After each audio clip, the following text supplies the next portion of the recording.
I'm Shelley Poticha. I am the director of the Urban Solutions Program at the Natural Resources Defense Council. I've been a member of the Congress for the New Urbanism for, this is our 25th year, so I've been a member for 23 years. And I had a lovely opportunity to be the executive director for a number of years. So that's one reason why I'm so excited about talking about how we make diversity a higher priority in our movement. And what we are going to do here today is have a conversation. We have an incredible panel here. These are superstars. And we need to, I'm really interested in hearing what people have to say. And the format is going to be really kind of relaxed and conversational. We're not going to do a series of presentations, but we have some slides that help kind of drive home some of the concepts. We'll also open it up for all of you to ask questions and hopefully get a little bit more of a dialogue going. So that's why we're in this kind of interesting format where I'm sitting at the edge of the table. So let me introduce our panelists and then a little bit of the framing of what we're here to talk about today. To my right is Emily Tallon. She's a professor of urban studies at the University of Chicago. She's taught at many universities around the country and has been involved in the new urbanism for so many years, but also really pushing all the time to have us really confront some of the kind of key unanswered questions that might be uncomfortable to talk about. So I'm really appreciative that she agreed to do this. Ron Sims is the retired Deputy Secretary of the U.S. Department of Housing and Urban Development, also former King County executive in this region. Ron and I worked together, served together in the first term of the Obama administration, and I think one of the things that really was so heartwarming to me was his commitment to confronting the issues of diversity and the systemic racism or the implications of some of our core policies that have led to some really poor outcomes for people in communities, which is part of what we're going to be talking about. And then Justin Garrett Moore, he's the executive director of the New York City Public Design Commission. And this is the first time we're meeting. We talked on the phone earlier, a fellow traveler, and he also has come just for today from the East Coast. So this is a very important opportunity to have a chance to talk to him about some of the work that he's been doing, particularly with the American Planning Association. So this is an issue that many organizations are starting to really pay attention to. So getting to the subject, we know it is very clear that there is a lack of diversity in the urban design and planning fields. And it's in one implication of that is that it is impacting the work that we do. And we already are starting to learn through the feedback we get from people in communities, through the research and data, that low-income communities and communities of color often have disproportionately poor health impacts, have less opportunity to access jobs, have a lot of knocks against them. And yet, we're hoping to explore the linkage between our work and our commitment to improving the lives of everyone in our communities and that lack of diversity in our talent pool. And how can we really make a commitment to building a kind of pipeline of talent in the design and planning fields that better reflects the diversity of America and America's cities. And I will also bring to this that I've been working for the last 3.5 years in the environmental movement, which this issue is coming up as well, where, for decades, the environmental movement kind of sees its mission as protecting icebergs and polar bears, which is super important. But it's not been all that relevant to what people care about every day, like how much it costs to get to work, or how much energy we use, and how much our electric bills are. And the environmental movement is really starting to confront that. And it has led to a deep set of conversations in my organization, both about how in fact we can bring a diverse pool of staff to bear on these issues. So it's about hiring. It's also about how we create an inclusive culture in our organization so that different voices are welcomed, even if they bring difficult conversations. And then maybe the kind of even more difficult question, at least in my organization, is how would we advocate for different policies if equity was at the core of our values? And what changes as a result of that? Just an example, again, from the kind of energy sector is it's probably faster, easier to reduce energy use if you're focusing on big commercial buildings and making sure they're energy efficient. You can also kind of plug and play with big commercial building owners.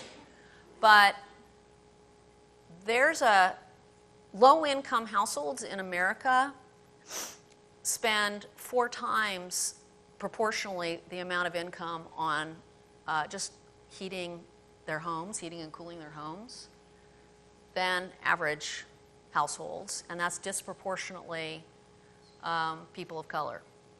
And so we're now looking at a whole initiative that's really focused on energy efficiency in affordable multifamily housing as a way of balancing out the way that we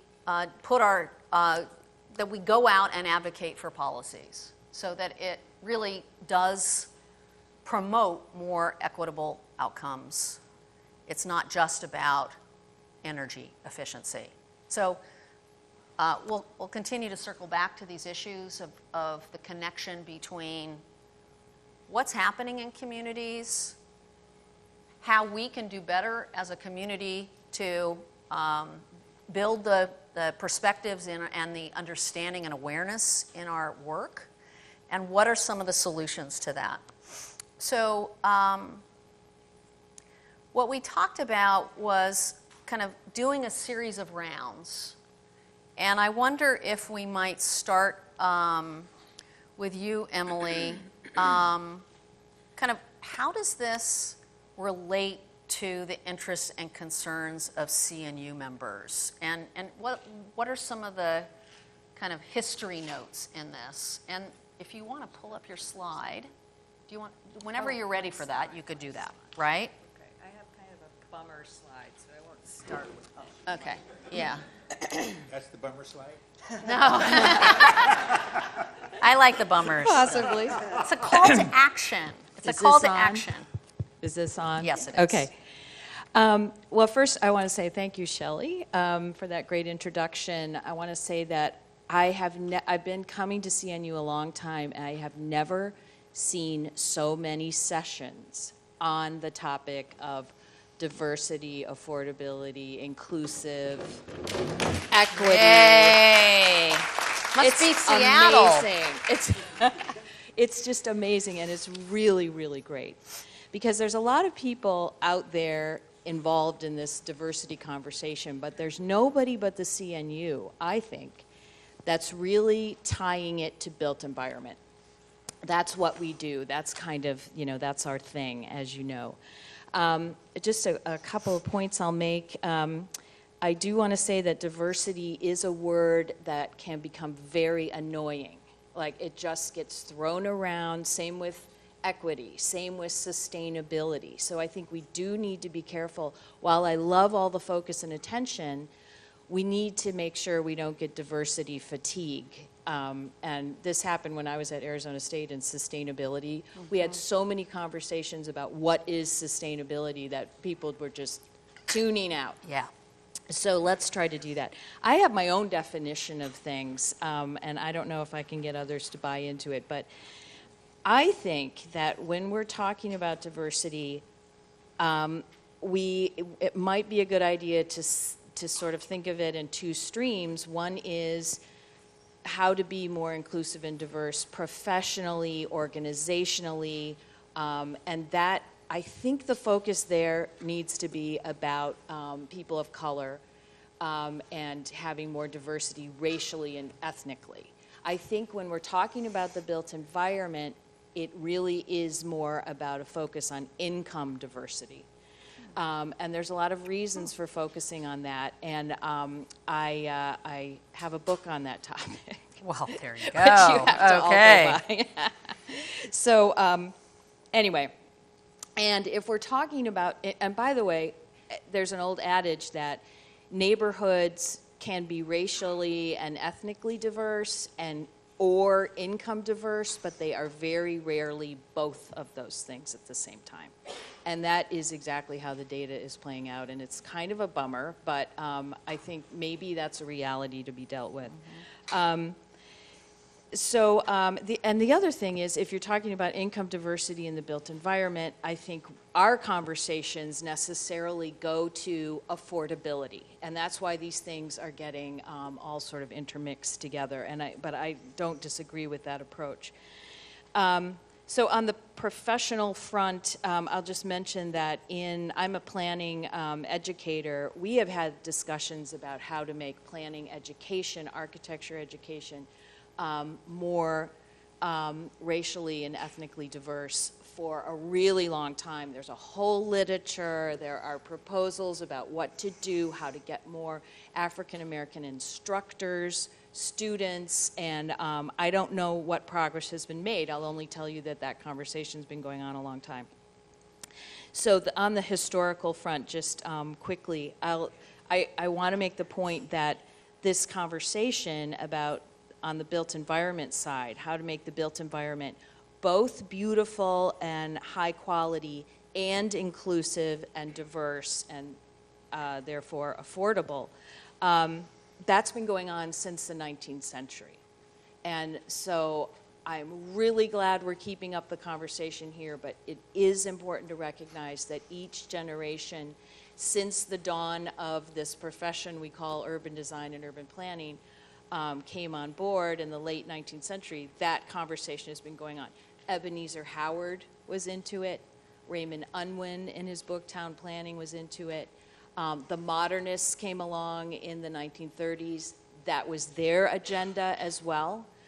We might really disagree with their particular approach and their outcomes, but Corbusier was interested in making diversity and non-segregated places. Of course, we had the new towns that came on board. Jane Jacobs had her critique. The 1980s, the 1990s, Shelley doing all her amazing work in the Obama administration. So all these conversations have been happening, and I think that's all a great thing, and I'm just saying it's important to recognize that there is that whole history. In new urbanism itself, about 10 years ago, it might be a little longer, is Neil Payton here? He and I were the co-chairs of the CNU Affordability Initiative, which could just as well have been called the Diversity Initiative. And we had all these conversations, and we wrote white papers, and I dug them up, and I started to look through them a little bit, and there were some good ideas there. I can't say that something about federal policy needing to be more, relax the regulations, the usual kind of stuff, and having more integration with the land trust, the community land trust movement, which has been a really creative way to build in affordability. And I was asking Neil last night, do you think we accomplished anything with that? And why did we stop talking? Why did we stop having that initiative? And he said, I learned so much, he said. And so just having the conversation, just talking it through and having a forum where you can have that way of talking with people with similar interests is really valuable. And I thought it was a good point that he made. How long am I allowed to ramble? Well, let's move on to other folks, and then Okay, we'll come sure. back to you. Is that okay? Sure. Okay. So, Ron, the implications of policy on people's lives is a big focus of your thinking for quite a long time. And can you talk a little bit about, what do you see as some of the dots that need to be connected, and what kind of experience from King County or HUD that you'd like to offer? I had the honor of being the county executive here. It's an elected office, but we're the regional government. There are 38 cities in King County, including Seattle. We do all the our responsibilities are all the regional issues. Growth management, transportation systems. It was never dull. Clean water, clean air. It was just never dull. And but I always had a philosophy that I should let smart people be smart. So, and I loved it. And I also had a rule of employment. I said, if you took a risk and you succeeded, I would sing your praises to the end of the universe. If you took a risk and failed, I would applaud you to the end of the universe.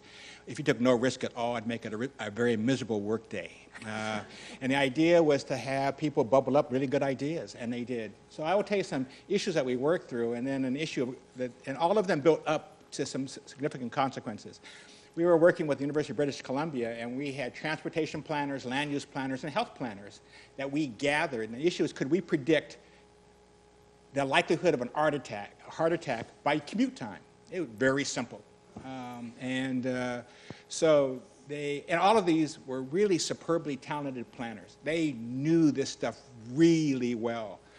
So after 3 months, I asked for an update, and he said, we're still working on it. Then after 6 months, I asked for, I was invited to encourage people to work together. I'll never forget going to a meeting and saying, you're all very smart, but you guys are arguing. And so I hope that you can just focus on the task. Can we predict a heart attack by a commute time? Then after 9 months, I went in to talk to them and said long-term employment is going to be based upon an answer.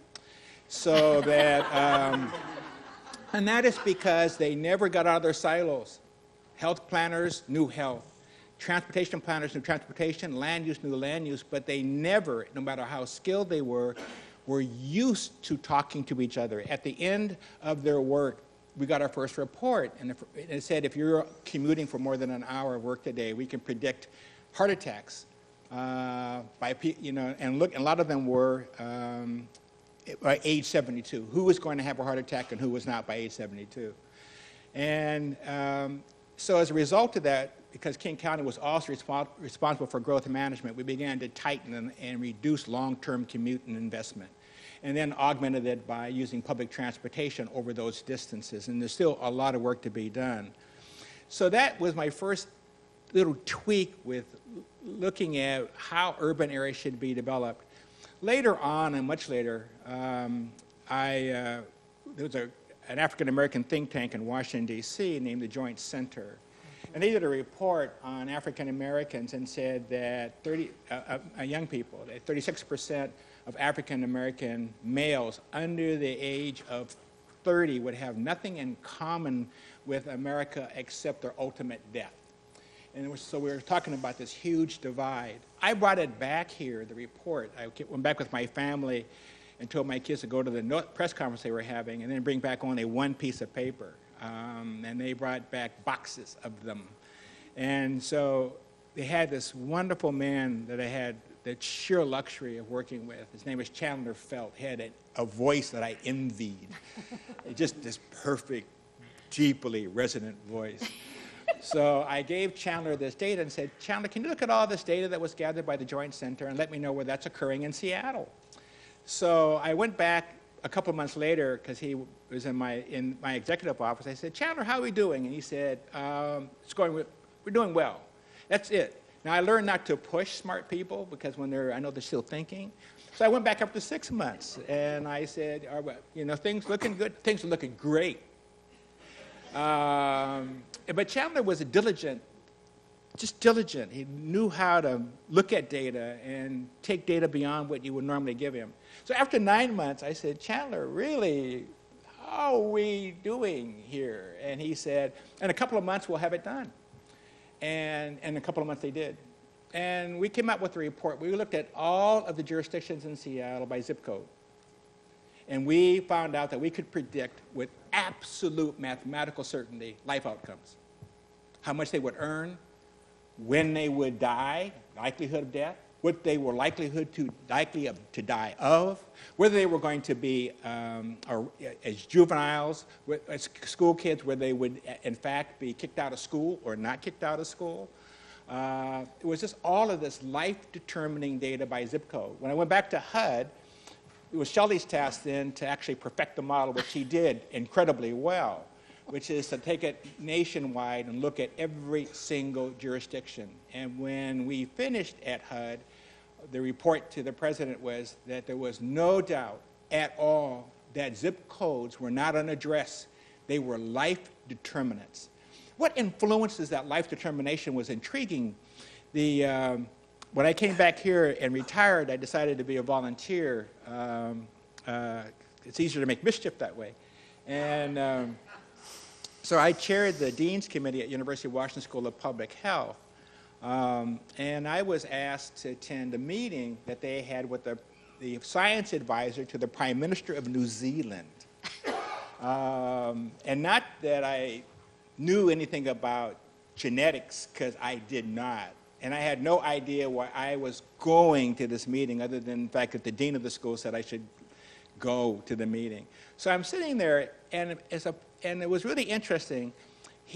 Science advisor, the Prime Minister of New Zealand, actually does a lot of work with the World Health Organization.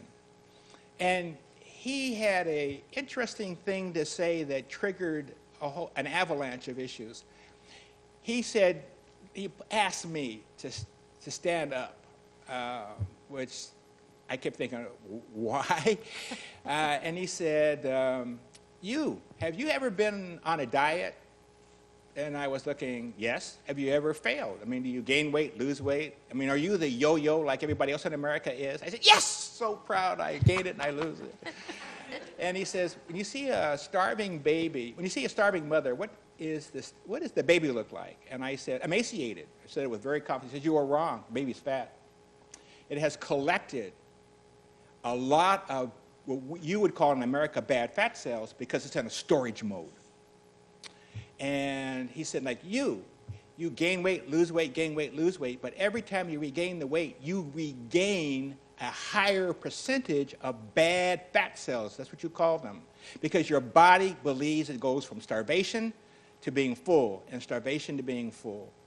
And so he talked about what we call the genetics of it. So the very next day, I went back up I had a meeting actually at UW with the dean and another friend, a person named Dr. David Fleming, who is who I was able to recruit away from the Bill and Melinda Gates Foundation for a short time, and he went to PATH. And I said, golly, I talked to my wife for 2 hours. I figured out a problem. And he said, what was it? I said, it was really interesting. HUD got sued a lot. And, but there was one suit that was really peculiar to me. It was the Thompson case in Baltimore, Maryland. In that case, was a group of 8 African-American women who decided that they were being denied the opportunity to move out of previously segregated neighborhoods. They sued and said it was unconstitutional to confine them, and that HUD was a participant in it along with the Baltimore Housing Authority. And I said, but I was at a table, and there was a woman from Johns Hopkins. She said, I got some really cool data. You know, the plaintiffs, in the Thompson case, the one you're trying to settle? I said, yes. She says, well, I did a survey of them. I got to do a study for my thesis. And the women's lives did not change economically, but their kids had nothing in common with their mothers in terms of life outcomes. And so I said, tell me about, she says, they moved into better neighborhoods. So I said, it's really interesting. When I was up at UW, I said, you know, I bet you the built environment has consequential influences over people's genes. Yes. Because I learned that, I thought you were born with it and it never changed. But that's not true. Your genes change all the time. And they're influenced by any number of factors. That's why we've been able to survive as a species. We assume that our chromosomes are constant. 60% aren't, 40% are. And that's the 40% are 8 parts. But it was really interesting. So I said, the built environment influences. I will tell you to this day that anybody involved in planning processes and building processes and studies, if you are not willing to acknowledge that people are fooling around with people's genes without their permission, you're not telling the truth, because it's done all the time. And the real issue is, can you alter the built environment sufficiently enough so that what we would call the genetic changes taking place manifest themselves positively? I'll give you an example for school children, and I'll close on this one. Okay. If a child has high cortisol, they can't learn in school. So we spent billions of dollars berating parents and teachers and educational systems that they were not teaching children how to learn, without realizing that if that child is in a hostile environment, and a hostile environment means that sidewalks are not wide, it's poorly lit, there's no vegetation. I mean, there's a whole series of things called, contrary to our development, that those children cannot learn. We should have spent those billions of dollars restoring neighborhoods that would have been a far better, far more powerful, and far more effective investment in dollars for not only their parents, but for the kids. I'll stop on that. Oh my gosh, yes. Yeah. Justin, tell us a little bit about how you're looking at this issue, and maybe even weave in some of the challenges that you think are part of that. Right. I'm going to zoom past your slides. We'll come back to that, don't worry. Right. So what I'll try to do is to kind of weave a point from both Emily and Ron. You mentioned kind of the legacy of Corbusier and the people building the city, and then we have the legacy of the zip code. Well, the issue is that there were people, like people in this room, like people in other rooms, that draw those plans, they draw those zip codes, they determine what those factors are. And the main issue is that the people who are drawing those lines do not reflect the people that are affected by those lines. Right? That's the big question. So I put up the Jane Jacobs quote, so 1961, cities have the capability of providing something for everybody only because and only when they were created by everybody. And so everyone in this room knows that that sounds very good, but that it's very difficult to do for a lot of different reasons. But it's an important point to kind of underline what the base dilemma is, right? Who is creating our city? Who is deciding, and how does that happen? So that was 1961. 1968, Whitney Young goes to the AIA. He was the head of the Urban League, and he goes to the AIA, the architects group, and he says, you, as a group of people, which was predominantly white men, are having a huge impact on what is happening to our cities. This is the white man's roads through black men's homes, right? So he goes to the AIA and he tells them, you need to do better.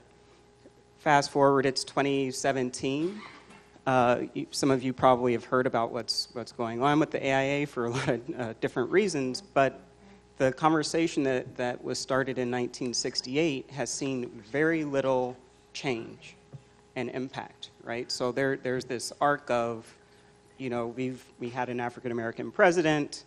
The AIA is still only less than 2% of its membership are black people, right? So AIA feels bad. They invite Michelle Obama. Her first speaking engagement is to go to the AIA and to talk about who is in the profession, the diversity of the profession, both in terms of people of color and for women still, right? So this is a structural problem that has happened, and it's not like we haven't been talking about it, but the conversations that we actually need to have aren't happening, right? So the conversation, and this goes to Emily's point about diversity, everyone at these organizations will say diversity is important, Right. but what are they actually going to do about it? They don't have the conversation about what they actually are going to do about it, right? So I think that's the kind of the underlying question and aspect. And so when Michelle Obama goes and she's having the conversation with the head of the AIA, they're talking about the pipeline of talent that comes into the field, into the profession, but also I think a conversation about exposure and access. So when you talk about opportunity, the zip code question, how are you designing for opportunity? How are you planning for opportunity? And there are a lot of different ways to do that. So obviously financial commitments and investments are one component, but access to decision making, access to power, and what we call being at the table. Michelle Obama gets to be at the table with the head of the AIA. Who gets to be at the table in the work that you're doing? Mm-hmm. So these are some key kind of questions and responsibilities. I think that, it almost rises to the level of ethics, mm-hmm. of deciding and determining who gets to be a part of making and planning the city. I can kind of launch into some of the... Well, let's go back to Emily, yeah. and then let's do another loop. So, okay. Emily, connect us back again to the CNU and some of your own, now we have the income diversity slide up, so... Okay. So the reason I said this was a little depressing is you have to look at what kind of progress is being made here on the income diversity and built environment front. And so one of the first things to do is really confront that reality. I think a lot of people probably know the story that we are making progress on racial and ethnic diversity at the neighborhood level. It's still a very segregated urbanism out there, but progress has been made. Progress has not been made on the income front, and I'm sure you've already heard this story, but just for Chicago, this is over here, 1980, where we were, these are tracts, census tracts, so sort of a proxy for neighborhood. All the green ones had relatively high diversity. And you see by 2010, significant loss of those diverse neighborhoods. Income diversity. And so I think that is something to really confront and figure out what are we doing here? Why in this past 30 years have we not made progress? One of the things going on in new urbanism that I've seen is that there is a tension between built environment approaches to addressing this issue and public subsidy and getting the public sector involved in mitigating this problem. And my dear friend Sandy Sorling reminded me that a few years ago, when was that, Sandy? I don't know, even 10 years ago. We had a little organization called PANU, Progressive Activists for the New Urbanism. PANU. And we had hats and T-shirts. And the reason we formed this organization is that we were frustrated that one of the principles in the charter is we build for, income diversity. I don't know the exact quote of that charter principle, but we are all about income diversity, right? And we build for a broad range of incomes and races and everything else. And we felt, us progressive little wing, felt that the response to our failure to achieve that was a strictly built environment kind of approach, we need energy efficiency, we need to build small, we need to have a mix of unit types, all that really good stuff, and no one's against any of that, but the fact is that a lot of these neighborhoods have small units and have a diversity of housing types and have some of those built form characteristics that we so love and admire, and that Jane Jacobs so loved and admired, and it's not panning out. And the reason, we all know the reason, there's incredible demand for these very beautiful places that we're creating with their mix of housing types. Now, this doesn't hold true in every city. Some cities, that built environment approach, having that mix of housing types and smaller lots and everything else, it works. But it just doesn't work everywhere. So I guess my point is that that tension has been going on. I think it's important it seems like maybe we need to do it built environment only folks, I think they lost that debate actually, because I don't know that people are saying that as much now as they used to. I don't know, maybe other people have a different perspective. Let's keep talking about this. I mean, I'd love to see a layer of race put on that map too, because I mean, the south side of Chicago is legendary for disparities and discrimination. So, Ron and Justin, what do you see as some of the pathways forward? You want to go for it? Sorry, I'm a visual person, so I do have like images. We love that. Here, you want to pass him down the clicker?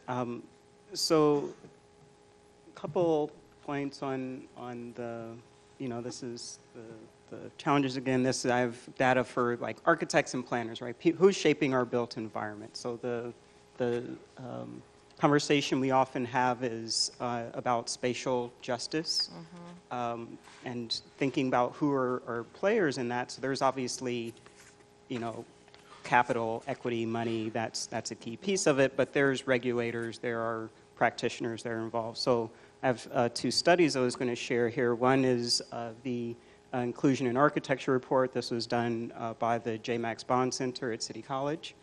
So really great research they did on who's in the profession.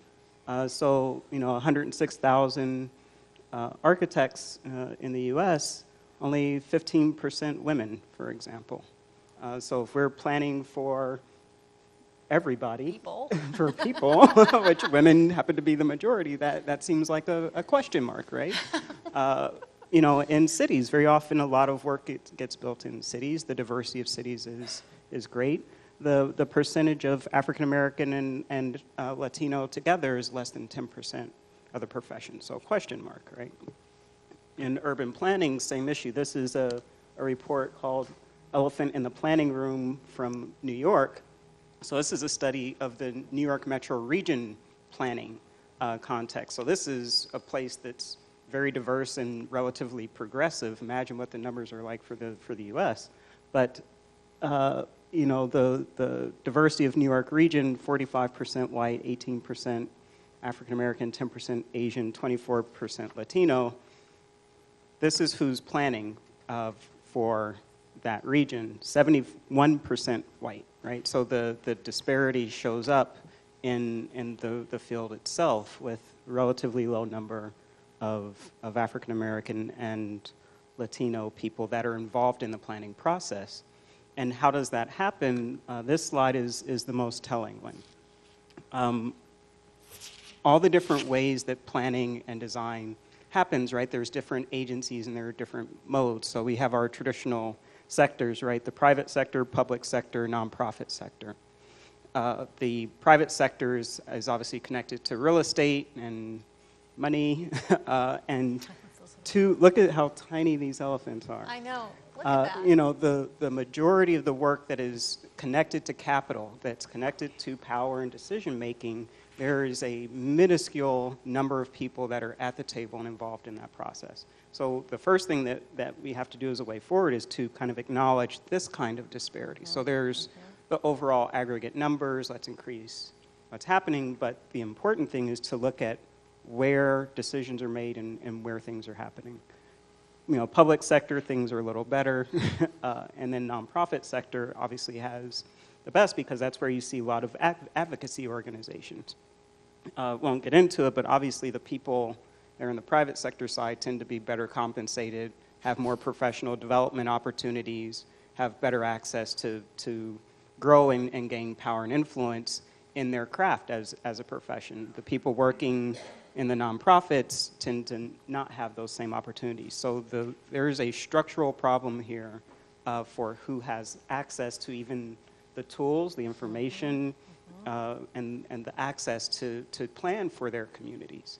So this is a big part of the challenge is the work and research being done, like by the Bond Center, like Giovanna Terra Christie at New York APA Metro Chapter, to say this is what we need to talk about. But the key thing is to, as a way forward, to really focus on what are the ways and methods for us to address this issue, both as kind of professionals and to talk to your clients and your community groups and the politicians, and to think about ways that you can think about diversity in terms of simply who's not just at the table, but who is heading the table, who's facilitating the discussion, whose idea was it to call a meeting in the first place, right? So this is a work we did with Brent Leggs and India Lee. So Brent Leggs is at National Trust for Historic Preservation. India Lee is with the Greater University Circle Project in Cleveland for Cleveland Foundation, where they've done a lot of community development work with respect to anchor institutions, right? The big clients, the hospitals and universities in Cleveland. And so this is a meeting that we did in Indianapolis, where I'm from, where we, people from the community, invited these experts to come and to facilitate a discussion about the future of our neighborhood, right? So there's this idea of creating access and opportunity for even starting the conversations, right, before someone else comes and does it, that there's the expertise and networks that are there. And that's something that organizations like the professional organizations or CNU can really be very powerful in facilitating those kinds of exchanges and opportunities for people. That's great. Ron, do you want to comment on that? The largest urban area in the state of Washington for people who are poor and of color is a place called North Highline, which is in King County. This goes to criticism on style, to be honest. When I went up to the community for the first meeting, a lot of people came, and a lot of people were saying, we've been through this before. And so we yelled at the last person, and we're going to yell at you too. And which was fine. But I remember going back saying, you know, town meetings don't work. You know, for you to come in and say, here's what we'd like to do to your community or for your community, simply is a failed process. And a recent study came out saying town meetings actually don't empower people. And you don't get the people who you want to hear, you get the people who actually know how to do that. So I remember saying, you know, I don't mind being yelled at for 2 hours, but it's not going to move the ball. And so I talked to a police officer who everybody loved. And he said, well, if I were you, I would have contacted the following groups because they're trusted. And he says, they're trusted. And some of them don't get, you know, money from you. They get money through churches. They get money through local businesses. And so we actually gave them all grants and said, it's your job. All we want you to do is to tell us how we can alter the trend line in North Highline. and we're not going to give you performance criteria on the money you get as long as you're out there trying to make a difference. North Highline is diverse. Everybody assumed that everybody of color actually had the same philosophies. That's not true. We had, my wife's my wife's Filipino. To say that Filipinos, Koreans, Japanese, and Chinese all think the same is wrong. If you look at a black person and you say, oh, he's a black person, he might be Eritrean, he may be Nigerian, Yes. he may be Ethiopian, he may be Ghanese. And our issue was, why don't we work with people who can get everybody to talk and give us a vision?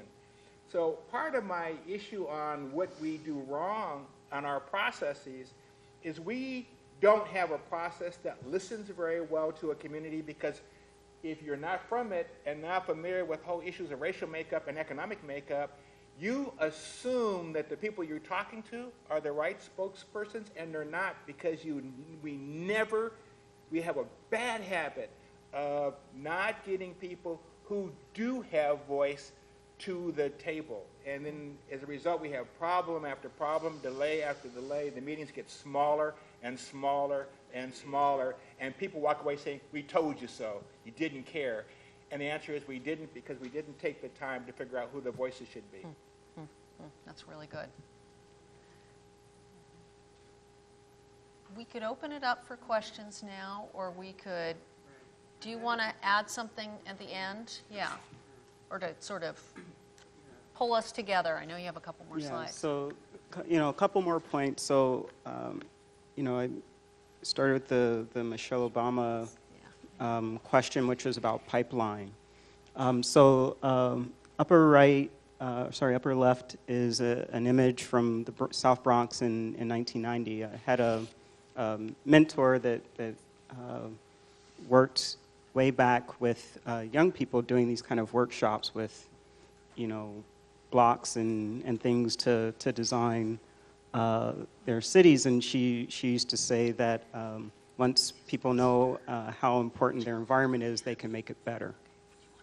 And so James Rojas, some of you may be familiar with his work. It's essentially the same model that was happening. And what we talk about is the kind of access to this kind of thinking, right? The idea of determining what your place is going to be, that you can be a part of that decision making, and it's something that it is important that it happens with very young people.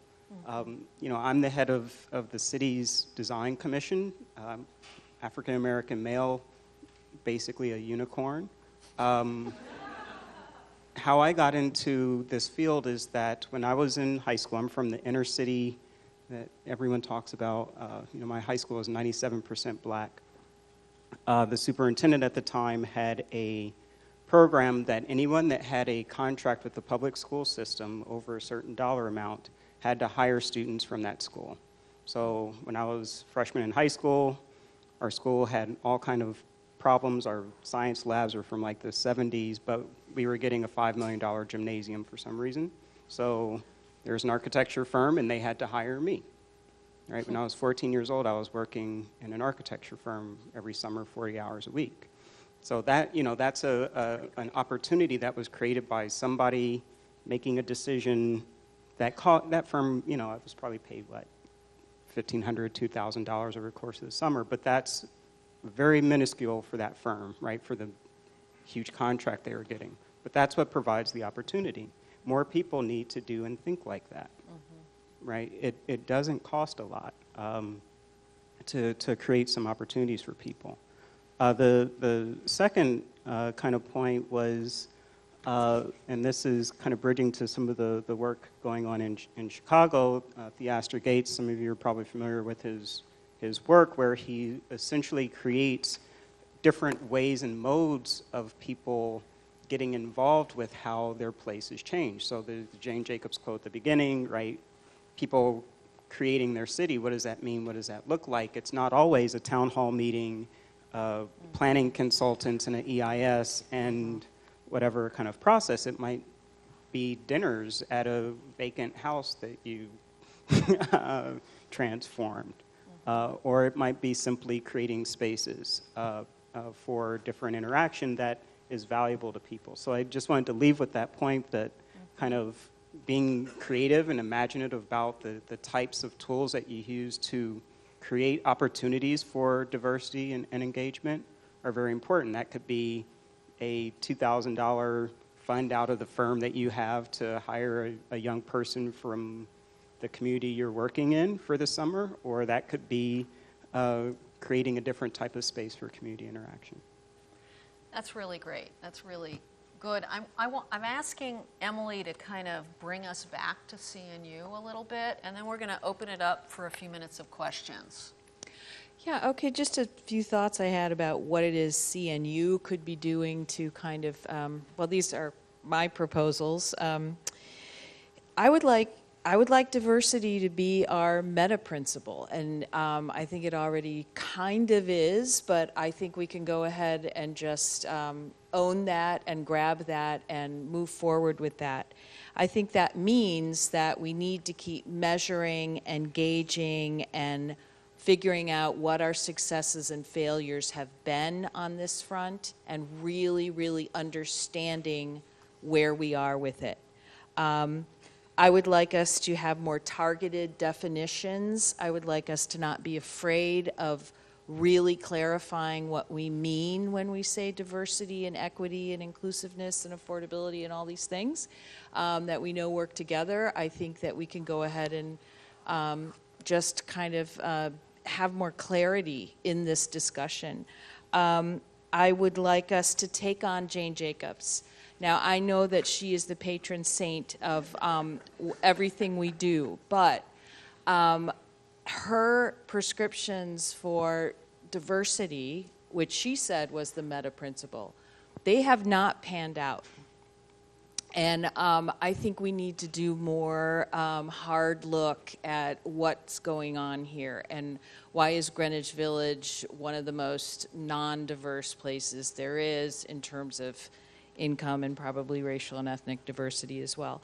I would like us to reject easy answers. Like if we would just change the rules, then we would have more diversity in our built environment. It's just simply never that easy. I would like to make sure that no charter award is given to any project that is insensitive to this topic or agnostic on this topic. And I think finally, I would just like us to have a deep spatial awareness about every single thing that we do. Is it helping what we're trying to do, or is it hurting?